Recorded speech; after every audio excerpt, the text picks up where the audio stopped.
Hello friends, welcome to my channel Clinical Biochemistry by Dr. P.K. Prabhakar.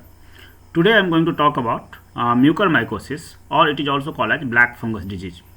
Currently, in terms of COVID-19, we have seen a new kinds of fungal disease which is normally going to affect many people, and many people who normally recover from the COVID-19 have of late been afflicted by the black fungus or this mucormycosis disease. This fungus normally invades the sinus and makes its way into the intraorbital and intracranial regions. If this progression of the disease is not going to be checked very early, roughly 50 to 80% of the patient could die. Both this mucormycosis or black fungus, it is the same name. So we are just going to see the details, and when we are going to see the details, this disease mucormycosis, earlier it was known as, the earlier name of this mucormycosis was zygomycosis. This disease mucormycosis is a serious, but it is a rare fungal infection which is normally caused by a group of molds which is called as mucormycosis. This mucormycosis normally belongs to the order that is called as mucorales, and this normally belongs most of the members of this order, normally they are opportunistic infection, causing opportunistic infection. What we are going to call opportunistic infection is those pathogens which normally infect in such cases where person will be immunocompromised, means their immune system will be not that much effective as a normal person would have. The two major most common type of mucormycosis are caused by two groups, that is called as Rhizopus species and the mucor species. If you can see this is the Rhizopus species and this is the mucor species, which looks like this one. There are a number of other members of also there which causes this mucormycosis are Rhizomucor species or Syncyphalastrum species, or these are the different species which causes this disease. These fungus normally lives throughout the environment, particularly in the soils and the decaying organic matters such as leaves, compost piles and the rotten woods. So now we will see how a person is going to get this infection, how this infection happens, and from where we are going to get this infection. This mucors normally present in the decaying organic matter, moist soils or animal dungs, leaves, dungs and all those things. So it will be present there. Whenever this mucor is present throughout the environment, and we are going to inhale or ingest or through different way, like either through inhalations or ingestion or implantation or inoculations, it will come to our body. And once it will come to our body, it will go to the different regions of, like through inhalations, normally it is going to the rhinocerebral portions or the pulmonary portions, or through ingestion it can go to gastrointestinal portions, through implantation or inoculation it will go to cutaneous or some other region. So different organs of our body is going to be affected by this mucormycosis. So depending on which type of what are the different routes of the entry of this mucus and which tissue is going to be affected, we are having different type of mucormycosis. Like we are having rhinocerebrals, where sinus and brain is going to be affected. Then we are having pulmonary or where lung will be affected.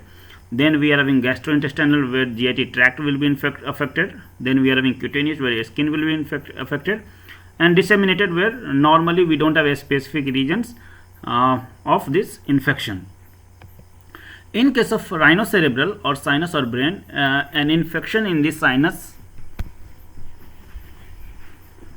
so in this case sinus is going to be affected, and ultimately the mucor reaches to the brains and brain will be damaged, that will be affecting the nervous system. So most common in the people with uncontrolled diabetes, whose blood sugar level will not be very much regulated, and in the people who have had a kidney transplantation. So there normally we are having rhinocerebral type of mucormycosis occurs. Pulmonary or lung, it is most common in the people who have cancer, or in the people who have had an organ transplantation or stem cell transplantation. Similarly, gastrointestinal mucormycosis occur most common in the young childs than the adult, especially premature and the low birth weight in facts who have less than 1 month of the age, who had antibiotics, surgery or medications that lowers normally body's immune system. So here immunocompromised portion is coming. In case of cutaneous, it normally occurs when fungus enters through body through the break, or whenever our skin or any kind of rupture will be there, any wounds will be there on the skins. Through those wounds, through those ruptures, through that tissue damages, this fungus will enter into our body. This is the most common form of mucormycosis among those people who have had a weakened immune system, means their immune system will be compromised. And then disseminated occurs when the infection spreads through the bloodstream that affect other portion of the body. This infection most commonly affect in brain, but it can also affect other organs also. So we don't have only one organ is going to be affected in case of disseminated, but many different organs is going to be affected. But the main thing is the fungus spread throughout the body through the bloodstream only. So these are the different types of mucormycosis we are having. So whenever we are going to have mucormycosis, these are the common sign and symptom for mucormycosis, like pain and redness around the eye, as you can see in these pictures. Then fever, headache, coughing, shortening of the breath, blood vomits, and mental status will be altered. But this is the common sign and symptoms for overall almost all the mucormycosis. But according to the mucormycosis, we are having a specific sign and symptoms, like when it is rhinocerebral or the brain cell will be affected, then one-sided facial swelling will be there, headache, nasal or sinus congestion will be there, black lesion on the nasal bridges will be there, fever. Whenever it will be pulmonary, fever, cough, chest pain and shortening of breath can occur. Whenever it will be cutaneous, normally in case of in this case we are having blisters or ulcers will be there on the skins. Area may turn blacky skin, black patch will be there, pain will be there, warmth more than the normal warming heat will be there, excessive redness and swelling will be there. In case of gastrointestinal, we can have abdominal pain, nausea and vomiting, GIT tract bleeding, and that blood can come out into the stool. So these are the sign and symptoms with the specific mucormycosis. Who gets this mucormycosis? So normally, I have told you this mucor is present throughout the environment, but this disease is very rare, because if a person is normal, his immune system is up to the optimum condition, environment, immune system is there normally they are not going to cause any kind of disease. But if a person will be immunocompromised, their immune system will be suppressed, they are not up to the normal, then this is going to cause a disease. So in that case, like a person who is having diabetes, or especially with the diabetic ketoacidosis or cancer, or they have got organ transplantation, because normally when we are having any kind of transplantation, that time we give them some kind of corticosteroids or immunosuppressive drugs, so that transplanted tissue will be accepted by the body. So that time normally immune system will be compromised, immune system will be suppressed. So corticosteroid normally also suppresses our immune system. Neutrocytopenia, where low number of WBC will be there, or too much iron in the blood, or hemochromatosis will be there, a skin injury, or premature or low birth weight in case of neonatal. So in these cases, normally person will be having more chances of getting mucormycosis.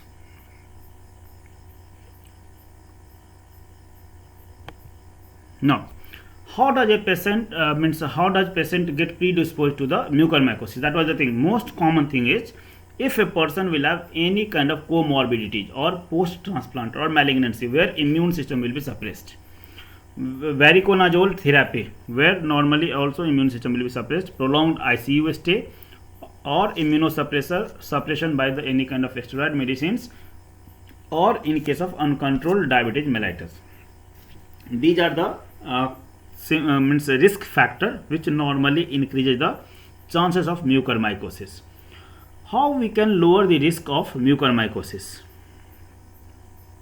So normally the chance of mucormycosis can be because you have seen This mucus normally present in some of the decaying organic material, moist soils or animal dung. So try to avoid those area where dust like particles will be there, where these decaying matter will be there, moist soils are there, animal dungs are there, or construction works or evacuation sites are going to occur. So avoid all those things. But if it is difficult to avoid, because breathing you cannot stop breathing, so it is difficult to avoid breathing in fungal spores, because the fungus that is present everywhere in the environment, and we don't have any vaccine also so that you can prevent mucormycosis. So protect yourself from such environment, to go to the such environment. If try to avoid those area with a lot of dust like construction sites, excavation sites. If you cannot avoid these area, then wear N95 respirator. This is a type of facial mask that you can wear it, so it will give you a kind of protections and maintain the hygienes. Avoid direct contact with water damaged buildings or flood water after hurricane and natural disasters. Avoid activities that involves close contact to the soil or dust, such as yard walks or gardening in these, if it is not possible. Wear shoes, long pants and long sleeve shirts, especially when you are outdoor. Wear gloves when handling materials such as soil, moss and manures. So these are the things normally you can decrease the risk of getting mucormycosis. And another thing is, you can eat a lots of vegetable, lots of things, which food items, dietary components which will boost your immunity. So try to increase your immune system. How this mucormycosis get diagnosed? So diagnosis of mucormycosis is, healthcare providers consider your medical history, symptoms of whatever symptoms we patient is having, then physical examinations and some of the laboratory tests, and then diagnose this mucormycosis. So on the basis of medical history, sign and symptoms, physical examination and laboratory tests, they diagnose that people will have mucormycosis or zygomycosis. But how these tests happen, how this laboratory test happens? So first thing is, healthcare providers who suspect a person, that person is having mucormycosis, they are going to collect the sample from the lungs or sinuses, and that fluid sample from the lungs and respiratory systems will be collected. These samples will be performed either tissue biopsy under a microscope, or it will go for fungal culturing. So on the basis of biopsy and fungal culturing, and then it will be confirmed by CT scan of lungs, sinuses and other body parts, that person will be infected with the mucormycosis or mucormycosis disease is there. How it will be treated, how it will be managed, means in case of mucormycosis, that is a serious infection, it needs to be treated with the prescription some of the antifungal medicines. Like common medicines which is going to be prescribed are amphotericin B, pasaconazoles or isavaconazoles. These medicines are given through the veins. Mainly amphotericin means all the three drugs which I have told you, amphotericin B, pasaconazoles and isavaconazoles are given through veins, IV injections. There are some medicines which are also given through mouth, like pasaconazoles and isavaconazoles also given through oral route. Other medicines such as fluconazoles, voriconazoles or echinocandins, normally which do not work against fungus that cause mucormycosis. Now in the case of mucormycosis, or the ultimate thing is, surgically you have to remove those tissue which is infected with the mucor. In this case, mucormycosis is a frequently life-threatening infections. So roughly a review has been published about the mucormycosis, which report that all causes mortality rate will be roughly 54%. The mortality rate, that is 54%, varies depending on the underlying patient's conditions, types of fungus, which type of fungus is going to be causing this mucormycosis, because I have shown you different type of funguses. So type of fungus and body site which is going to be affected. The mortality rate was 46% among the people with sinus infections, 76% in case of pulmonary infections, and 96% in case of disseminated mucormycosis. So the death rate, mortality rate varies according to the person to person. So only thing is we need to avoid this mucormycosis. We have to boost our immune system, and we means if we have got diagnosed with this, then it will be treated. So this is all about the mucormycosis. There are certain things which we can do to avoid this. There are certain things which we should not do to invite this mucormycosis. What to do? Like you have to, if you are a diabetic person, you have to control your hyperglycemia, monitor blood glucose level especially in the post COVID discharge, and also in the normal diabetic person. If even if you don't have COVID infections, if you are normal diabetic persons, then also you have to monitor your blood glucose level. Use steroids because it suppresses your immune system very knowingly, very judiciously. Use clean sterile water for humidifiers during oxygen therapy, and use antibiotics or antifungals not very commonly, judiciously. So these are the things you have to take in care. There are certain things which we should not do. Do not miss any warning sign and symptoms. Like if you are going to get some kind of sign and symptom for any disease, don't avoid it. Don't consider all the cases with blocked nose as cases of bacterial sinusitis, particularly in the context of immunosuppressions and COVID-19 patients on the immunomodulators. So even if you are having blocked nose, it may be cause of mucormycosis. Don't hesitate to seek aggressive investigations as appropriate, QH staining and microscopic culture or Marlitov for detection of fungal etiology. And don't lose crucial time to initiate treatment of mucormycosis. So we have to take in very carefully, because in this case we have seen a lot of cases are coming where person is going to lose their vision, lose their eyes, and ultimately death is going to happen. So we have to take a very careful about that one, to diagnosis, to identification, and for their treatment. Hope we will overcome this one. So this is for today. So thank you very much. Have a nice day. If you are not subscribed my channel, please subscribe it. If you like the video, press the like button, and you can press the bell button so that you will get all the notifications. Thank you very much. Have a nice day.